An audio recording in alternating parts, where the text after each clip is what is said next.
આગળ વાત કરીએ તો રાજ્યભરમાં ઠંડીનો ચમકારો યથાવત છે। પવનની દિશામાં ફેરફાર થતા ઠંડીનો અહેસાસ થઈ રહ્યો છે। 2 દિવસ બાદ પૂર્વ તરફ પવન ફૂંકાતા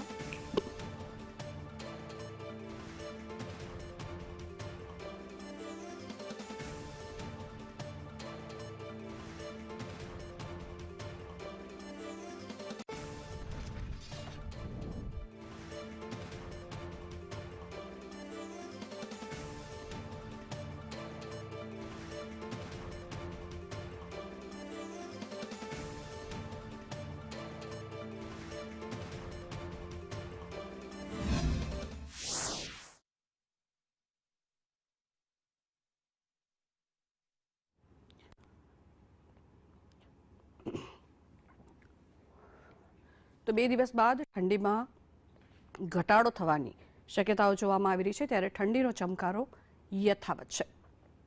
અનેક શહેરોના તાપમાનની માહિતી આપને આપીએ। મહત્વનું છે કે સૌથી ઓછું નલિયામાં તાપમાન નોંધાયું, ત્યારે દ્વારકામાં 19.2 અને વેરાવળમાં 18.1 ડિગ્રી તાપમાન નોંધાયું।